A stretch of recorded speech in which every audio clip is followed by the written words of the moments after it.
अ, इस वीडियो में हम डिस्कस करेंगे बेनिफिट्स ऑफ मेडिटेशन। मतलब ध्यान के फ़ायदे क्या है जीवन में।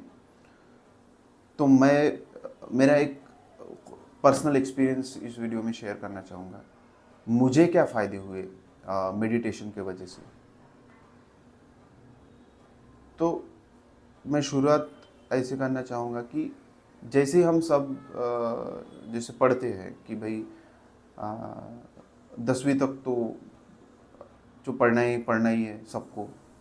तो उसमें हमारी कुछ डिसीजन होती ही नहीं है, डिसीजन मेकिंग कि भाई स्कूल में डाला है 10वीं तक तो पढ़ना ही है।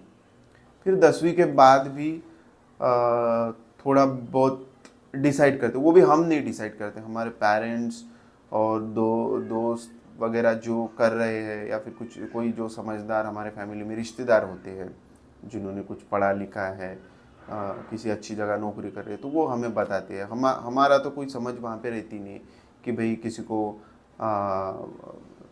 11th 12th जनरल साइंस में करना है, किसी को आर्ट्स में करना है, किसी को कॉमर्स में करना है, और किसी को कुछ और करना है, किसी को आईटीआई करना है, किसी को और फील्ड में, किसी को पॉलिटेक्निक करना है। जैसे कि मेरे फील्ड में हुआ कि मेरे जो मौसी का लड़का था, बड़े मौसी का जो लड़का था, वो उसने 1 साल पहले पॉलिटेक्निक में एडमिशन ली थी। तो भाई मेरे पास, तो फिर मैंने भी एडमिशन ले ली, क्योंकि पेरेंट्स बोलते थे कि भाई वो होशियार लड़का है, होशियार है, उसने पॉलिटेक्निक लिया है तो अच्छा ही होगा, और तू भी पॉलिटेक्निक ले ले। तो मैंने भी पॉलिटेक्निक ले लिया, पॉलिटेक्निक लिया, और फिर पॉलिटेक्निक किया 3 साल। और फिर पॉलिटेक्निक करने के बाद ऑब्वियस सी बात है कि इंजीनियरिंग करना है, क्योंकि पॉलिटेक्निक एक डिप्लोमा है, तो हायर एजुकेशन में तो जाना ही है। तो फिर पॉलिटेक्निक के बाद इंजीनियरिंग स्टार्ट हुई, डायरेक्ट सेकेंड ईयर एडमिशन हुआ, फिर इंजीनियरिंग किया। और फिर इंजीनियरिंग करने के बाद, मतलब 2014 में मेरी इंजीनियरिंग कंप्लीट हो गई, और फिर इंजीनियरिंग फिनिश करने के बाद जो असली लाइफ का स्ट्रगल हुआ वो चालू हुआ। पहले तो जो जस्ट एक बहाव था वो चालू था, एक के बाद एक करना है, एक के बाद एक करना है, वो करना है, चालू था। और ऐसा लग रहा था कि अभी एक बार 10वीं हो जाए तो फिर टेंशन नहीं है, पॉलिटेक्निक हो जाए तो फिर टेंशन ख़त्म, फिर इंजीनियरिंग में चले जाएंगे, फिर माहौल ये वो। और इंजीनियरिंग के टाइम भी वही लगा था फाइनल ईयर कि बस भाई 1 साल है, कुछ दिन है, कुछ महीने हैं, एक बार ये फिनिश हो जाए तो फिर एकदम लाइफ सेट है, बढ़िया ये वो। फिर जॉब करेंगे, पैसा कमाएंगे, फिर ऐश करेंगे, मज़ा करेंगे, बस वही था। तो जैसे ही इंजीनियरिंग करके बाहर निकला, फिर पुणे में आया, तो वो जो स्ट्रगल थी जॉब के लिए, इधर उधर भाग दौड़ वो देखा, तो एकदम से लाइफ की रियलिटी को हिट किया कि भाई ये क्या है। और फिर माइंड में ऐसे थॉट्स ये वो चलते रहे कि भाई ये करूँ वो करूँ, इसमें बढ़िया है, उसमें बढ़िया है, इस कंपनी में जॉब कर लूँ, या फिर कि कोई और कोर्स कर लूँ, सॉफ्टवेयर का कोई कोर्स कर लूँ, या फिर पोस्ट ग्रेजुएशन कर लूँ, एमबीए कर लूँ, खुद के क्लास ओपन कर लूँ। बहुत सारा चालू था, कुछ समझ में नहीं आ रहा था कि क्या करना है, कुछ करना है कुछ। तो फिर 2015 में थोड़ा 2014 में फिर 1-2 महीने तो ऐसी सोच सोच में निकल गए। तो फिर वही बाहरी इन्फ्लुएंस की भाई इस रिलेटिव को कॉल करो, उस दोस्त को ये वो, तो और खुद अपनी जो कंडीशनिंग रहती उससे, तो उससे कुछ निकल के आया कि भाई ठीक है। अपने को तो वही एक समझ वही रहता दिमाग में कि भाई एक रिलैक्स लाइफ चाहिए, कोई प्रॉब्लम नहीं, कोई टेंशन नहीं, ये वो वैसी लाइफ चाहिए। तो फिर वहाँ से जो आउटपुट निकला वो ये निकला कि भाई पोस्ट ग्रेजुएशन कर लो, मास्टर ऑफ इंजीनियरिंग कर लो, और फिर लेक्चरशिप कर लो, तो लाइफ रिलैक्स है, सेट है। तो फिर किया, वैसे ही किया कि भाई एमए में एडमिशन ले ली। लेकिन वहाँ पे एडमिशन लेने के बाद ना पढ़ाई में मन लग रहा था, ना किसी कोई काम करने में मन लग रहा था, और ना ही समझ में आ रहा था कि भाई करना क्या है लाइफ में, कुछ कुछ कुछ समझ में नहीं आ रहा था। और जो दोस्त से कोई किधर सब चले गए थे, और सब मतलब एक जो जो हैप्पीनेस का माहौल था इंजीनियरिंग में, वो सब ख़त्म हो गया। फिर सब स्ट्रेस में, ये कोई कुधर जा रहा, कोई किधर जा रहा, कुछ कोई 5-6 हज़ार 7 हज़ार, कोई कुछ बोल रहा, तो ऐसा लग रहा कि भाई क्या चल क्या रहा है अभी, ये क्या हो रहा है लाइफ में। और मतलब जो सोचा था, जो सपने बनाए थे, तो वैसा तो कुछ दिख नहीं रहा है यहाँ पे, ये सब ख़त्म ही दिख रहा है यहाँ पे काम। तो फिर थोड़ा मेंटली सफ़र किया, कुछ समझ में नहीं आ रहा था। थोड़ा एस्केपिज़म भी, एंटरटेनमेंट इधर उधर कर लो, बस उतना ही था। फिर 2015 में जाके थोड़ा यूट्यूब के माध्यम से जाना कि ध्यान भी कुछ चीज़ होती है। तो फिर आसपास क्या है, कौन कौन से ऑप्शन है, क्या सॉल्यूशन है।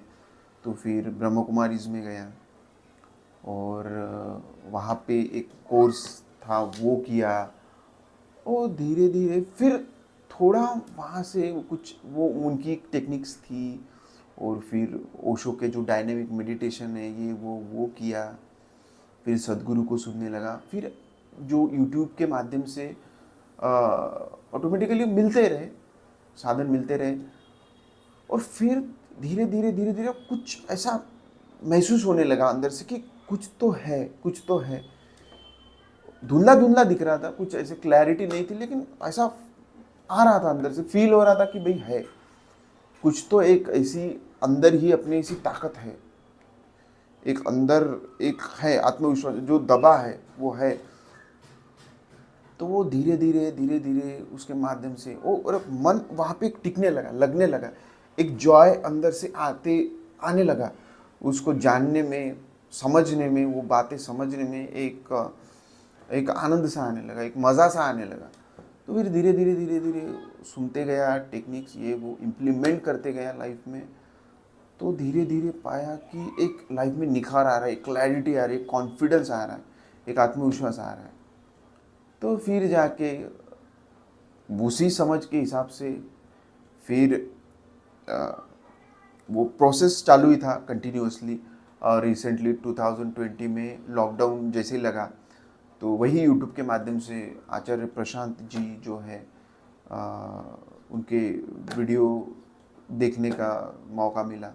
तो फिर उनके वीडियो के माध्यम से बहुत कुछ जानने को मिला, बहुत कुछ समझने को मिला लाइफ के बारे में।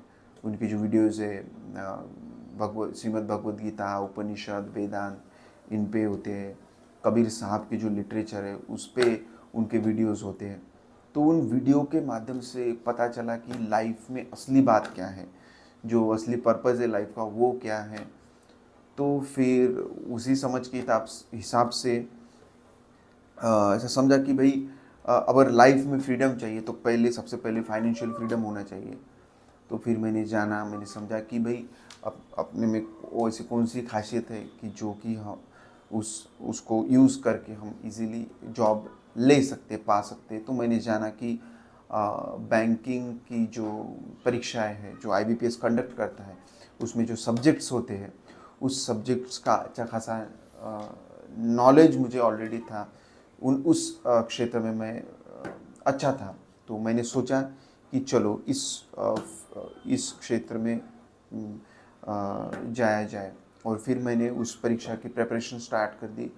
और जो समझ थी वो अच्छी थी, क्लियरिटी काफ़ी थी।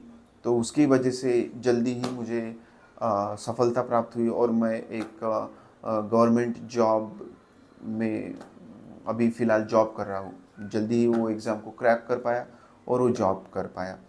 और मेरी प्रोसेस कंटिन्यूसली चालू ही थी, और वो क्लैरिटी थी जो वो और बढ़ गई थी। तो उसी क्लैरिटी के माध्यम से मुझे अंदर से वो चाह थी कि भाई जो सीख मुझे मिली है, उसे मुझे स्प्रेड करना है। तो ध्यान के ही माध्यम से जो थोड़ी बहुत जो हेजिटेशन थी वो तो थी, लेकिन जो ध्यान, जो कॉन्शियसनेस है, वो निखर के आई थी ऊपर। तो उसके माध्यम से, उसकी शक्ति के ताकत के माध्यम से मैंने ये यूट्यूब चैनल स्टार्ट किया और उस चैनल में बोलना स्टार्ट किया, क्योंकि समझ बोल रही थी कि ये बात ज़रूरी है, ये बातों को स्प्रेड करना ज़रूरी है, ये इस बातों को सब तक पहुंचाना ज़रूरी है। तो बाकी की जो निगेटिविटी थी माइंड की, तो वो कुछ हावी नहीं हो पाई, क्योंकि ये ताकत ज़्यादा थी। तो उसी माध्यम से, उस ध्यान की शक्ति के माध्यम से, वो पावर ऑफ मेडिटेशन के माध्यम से ही मैं ये यूट्यूब चैनल भी शुरू कर पाया, और इसमें डेली मैं वीडियो अभी डाल रहा हूँ। और ये जो आध्यात्म है, ये जो स्पिरिचुअलिटी है, ये हर व्यक्ति तक पहुँचाने का एक संकल्प जो है वो मैंने लिया है। तो बस यही मैं, और आगे भी ऐसी जर्नी चालू रहेगी। जो ही समझ में आएगा, जो लगेगा कि सही है और ज़रूरी है, वो मैं करता जाऊंगा।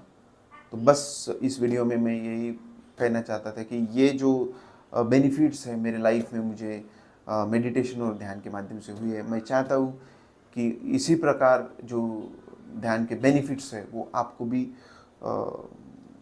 आपके भी लाइफ में हो जाए। तो ठीक है दोस्तों।